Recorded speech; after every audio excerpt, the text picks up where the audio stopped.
করতে হবে। উচ্চ মাধ্যমিক পরীক্ষায় উত্তীর্ণ সকল ছাত্রছাত্রীদের কলেজে ভর্তি রাজ্যভিত্তিক এন্ট্রান্স পরীক্ষা চালু করতে হবে।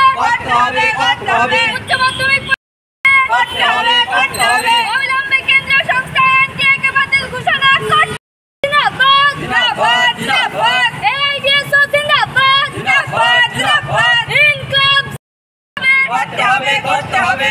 উচ্চ মাধ্যমিক পরীক্ষায় উত্তীর্ণ সকল ছাত্রছাত্রীদের কলেজে ভর্তির ব্যবস্থা করতে হবে।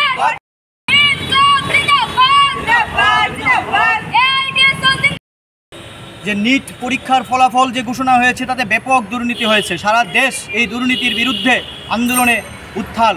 ছাত্র, শিক্ষক, অভিভাবক সহ সর্বস্তরের জনসাধারণ এই আন্দোলন সামিল হয়েছে এবং আমরা এআইডিএসওর পক্ষ থেকেও এই যে যারা এই নিট পরীক্ষাতে কেলেঙ্কারি হয়েছে আমরা তাদের দোষীদের দৃষ্টান্তমূলক শাস্তি চাই।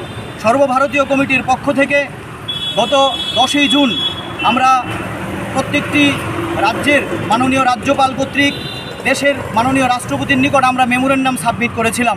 সেখানে বলেছি এই কেলেঙ্কারির সাথে যুক্ত ব্যক্তিদের শনাক্ত করে দৃষ্টান্তমূলক শাস্তি দিতে হবে, এই পরীক্ষার বিচার বিভাগীয় তদন্ত করতে হবে এবং এনটিএ নয় সরকারকেই এই পরীক্ষার ব্যবস্থা গ্রহণ করতে হবে এবং যে সমস্ত ছাত্রছাত্রী এই পরীক্ষায় ক্ষতিগ্রস্ত হয়েছে তাদের প্রতি সুবিচার করতে হবে।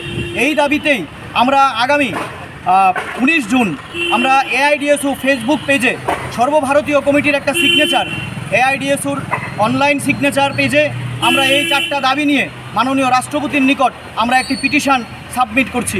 আমরা চাই আপনাদের দ্বারা এই সমস্ত রাজ্যের ছাত্র, শিক্ষক, অভিভাবকের কাছে আপনারা এই শিক্ষাকে বাঁচাতে লক্ষ লক্ষ ছেলে মেয়ের ভবিষ্যৎ আজকে অন্ধকার, তাদেরকে বাঁচাতে এই এআইডিএসওর ফেসবুক পেজে যে সিগনেচার পেপারটি আছে সেখানে লিঙ্ক আছে, সেই লিঙ্কে আপনারা সিগনেচার দিয়ে মাননীয় রাষ্ট্রপতির নিকট আপনারা এই বার্তাটি দিন যে সামনের দিনে এই সমস্ত কেলেঙ্কারি যেন না হয়।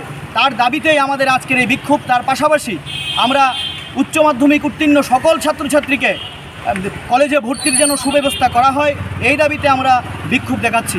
আমি রাজ্য সম্পাদক রামপ্রসাদ আচার্য।